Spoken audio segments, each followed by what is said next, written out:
안녕하세요, 한근태입니다. 오늘은 그 덕이라는 거에 대해서 한번 얘기를 나눠보겠습니다. 저 사람은 덕이 있다, 저 사람은 덕이 없다, 이런 얘기 많이 합니다. 사람은 똑똑한데 말이야, 이 덕이 없단 말이야, 이런 말도 많이 합니다. 자식들을 잘 키운 것으로 유명한 사람 있죠, 전혜성 씨. 그분은 늘 자식들에게 재승덕하지 말고 덕승제해야 한다 라고 말했습니다. 재능이 덕을 이기지 말고 덕이 재능을 이겨야 한다는 말입니다. 도대체 덕이란 뭘까요? 스스로 덕이 있다고 생각하세요?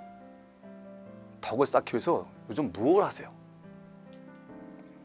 덕불고 필유린이란 말이 있습니다. 이 덕을 갖춘 사람은 절대 외롭지 아니하다. 반드시 뜻을 같이 하고 따르는 사람이 있게 마련이다, 이런 말입니다. 반대는 뭘까요? 덕이 없으면 외롭다는 말입니다. 덕고노인이 되는 것을 목표로 사는 사람은 없습니다. 하지만 덕고노인을 향해 뚜벅뚜벅 열심히 걷는 사람들은 많이 있습니다. 가부장적 파워를 휘두르면서 가족들에게 함부로 하는 사람들이 그렇습니다. 늘 초점이 자신만을 향한 사람도 그런 사람입니다. 부자인 것을 천하가 다 알지만 일가 친척에게 인색한 사람이 그런 사람입니다. 천망회회 소위 불실이란 말도 있습니다. 참 제가 좋아하는 말입니다. 이 하늘의 법망은 엉성해 보인다는 말이에요. 하지만 절대 놓치는 법이 없다 라는 말입니다. 얼마 전에 그 스탈린 딸, 그죠? 러시아의 스탈린의 막내딸이 이혼을 여러 번 한 후 어렵게 살다 죽었다라는 신문 기사를 읽었습니다. 스탈린한테는 아들이 둘 더 있었는데 하나는 알코올 중독으로 죽고 또 다른 아들은 독일군의 포로로 잡혀갔습니다. 그래서 이제 이 포로 교환을 하려고 했었는데 이 아버지 스탈린의 포로 교환을 거부해서 이 포로로 죽었다라는 그러한 내용의 기사였습니다.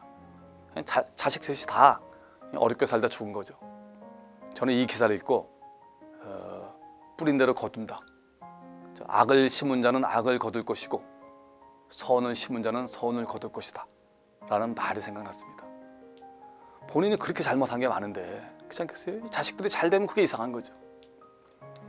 요즘 재벌들이 구멍가게, 빵가게, 레스토랑까지 독점하고 있습니다. 그래서 막 비판 많이 받죠. 참 안타까운 일입니다. 99개 가진 사람이 나머지 1개까지 빼앗는 격입니다. 덕의 개념이 없습니다. 그러니까 그런 행동을 하는 겁니다. 요즘 말로 개념이 없는 겁니다. 그런 행동으로 인해서 이 가난한 사람들이 얼마나 힘들어지는지에는 생각이 미치지 못하는 거죠. 홍콩에 리카싱이라는 그런 재벌이 있습니다. 아주 존경을 받는 사람이죠. 그는 10, 11, 9 원칙을 지킵니다. 10의 이익을 얻는 것이 합리적이다. 11을 가져가도 무리가 없다. 그럴 때는 9만 가져가라. 이런 말입니다. 그럼 돈도 얻고 인심도 얻게 될 것이라는 거죠. 여러분, 선과 악이라는 것은요 하루아침에 되는 게 아닙니다. 선도 쌓는 거고 악도 쌓는 겁니다.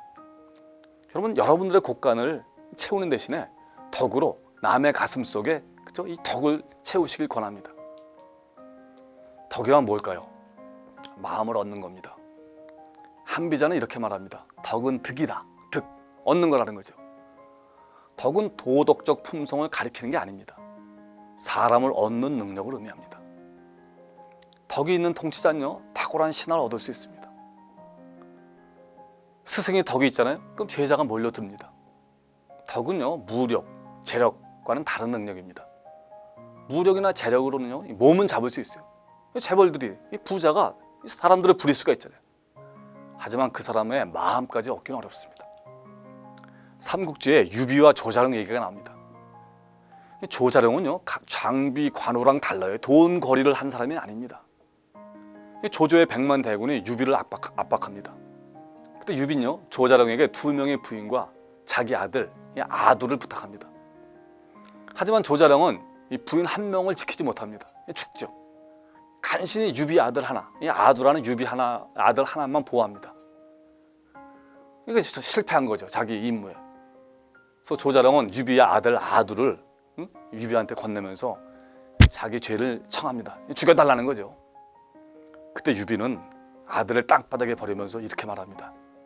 이까지 자식 때문에, 어린 자식 하나 때문에 하마터면 나의 큰 장군을 잃을 뻔했구려. 어떻습니까? 조자룡은 황망히 허리를 굽히고 우는 아두를 끌어안습니다. 그리고 절규합니다. 제가 어떻게 해야 주공의 은혜에 보답할 수 있겠습니까? 이게 바로 덕의 개념이죠. 이러면서 사람의 마음을 사는 거죠. 상덕, 부덕, 시유덕이란 말이 있습니다. 최상의 덕은 덕 쌓은 걸 마음에 두지 않는다 라는 말입니다. 덕을 베푸는데도 급이 있습니다. 급이. 베풀어야 하는 것 자체를 모르고 그래서 베풀지 않는 거죠. 이게 제일 하수입니다. 베풀어야 하는 것은 알지만 베풀지 않는 것. 이게 대부분의 사람들이죠. 베풀면 좋다는 것을 인식하고 베푸는 것. 이게 좋은 사람들입니다. 가장 고수 뭡니까? 자기가 베풀고 있다는 사실을 인식하지 못하고 무의식 중에 베푸는 것입니다. 여러분들은 이 중에 어디에 해당하십니까? 죽은 사람보다 더 불행한 사람은 잊혀진 사람입니다. 살아있지만 누구도 찾지 않는다. 그 자체가 죽음보다 훨씬 잔인합니다. 하지만요, 어떻게 기억되느냐가 더욱 중요합니다. 그렇기 때문에 주기적으로 여러분들한테 스스로 이런 질문을 던져야 됩니다. 현재 주변 사람들은 나를 어떻게 인식하고 있을까? 죽은 다음 사람들은 나에 대해 어떤 얘기를 할까? 그 핵심이 바로 덕입니다. 베푸는 겁니다. 다른 사람의 마음을 사는 겁니다. 힘으로 지키려는 자는 홀로 영웅이 되고 위엄으로 지키려는 자는 한 나라를 지킬 수 있다.